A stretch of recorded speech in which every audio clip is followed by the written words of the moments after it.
Well, welcome back, everybody. You will recall that I am in Queen Anne's Battery in Plymouth, having had a lovely weekend exploring Plymouth Sound. It's chucking it down. I've been here for a day and a half waiting for a weather window that looks good to get back to Dartmouth via Salcombe. And today, Tuesday, looks like my best chance. Lots of lovely wind going in the right direction. Plus the tide and the swell will be helping me along.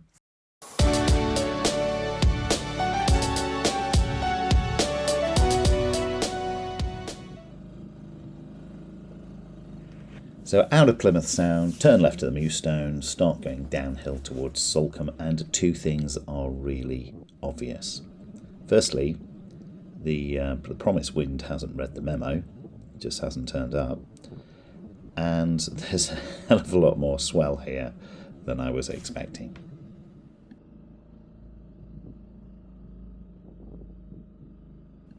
Now at this point I've tried virtually every sail configuration to go downwind, but there are a few issues. Turning up into the swell and into the wind on my own to hoist the mainsail or reef is tricky, not very comfortable.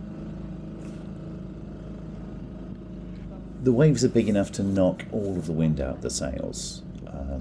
In the lulls, the gaff just moves around too much.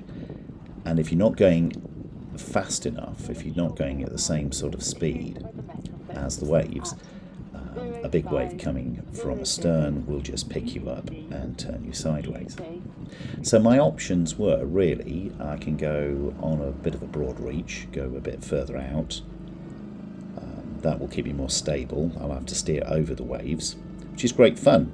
And if there were two of us, or I was just on a little bit of a day sail, that's almost certainly what I would have done. But my destination is dead downwind.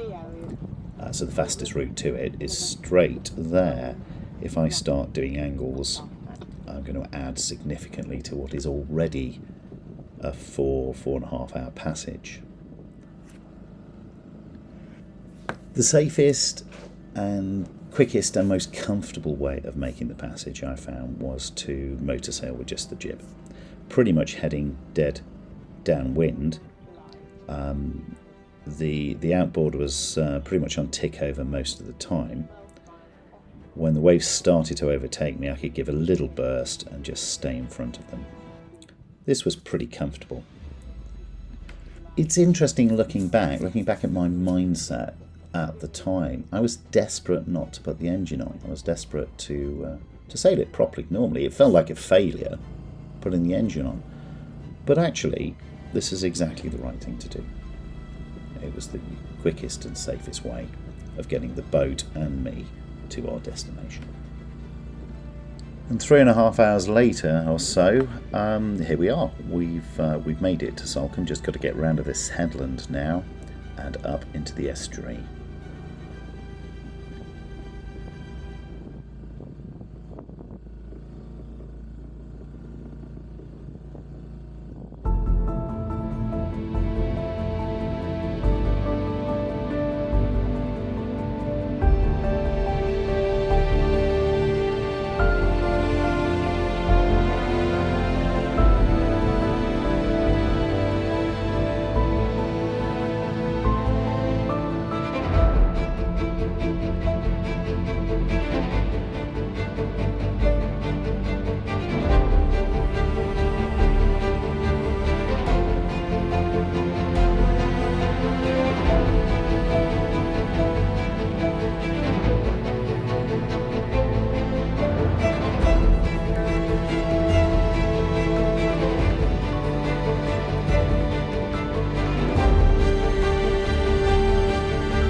Safely moored up in Salcombe Harbour. And look who's here. It's Henry in his Crabber 22. I really do like that boat. Henry's on his way from the Dart to Plymouth. And by accident, we met halfway with me coming back. So, what to do with a friend in Salcombe for the afternoon? So we decided to go ashore. And, well, we made a night of it.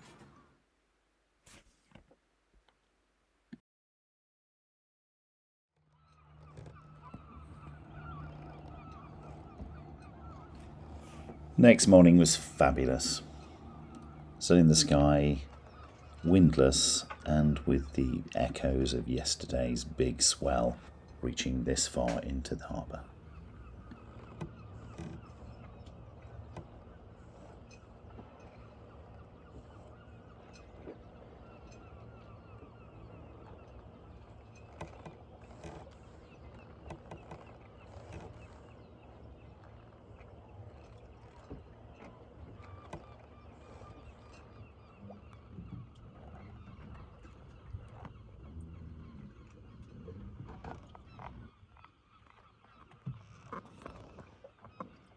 We were in no great hurry. There wasn't any wind. I wanted to wait till kind of late morning so that the coastal tidal currents were taking me in the right direction. Henry needed some more fuel. He knew he had a long motor westwards to Plymouth this morning. So we set off kind of mid-morning, said goodbye, and went our separate ways. Send me some pics. I will.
nearly back home.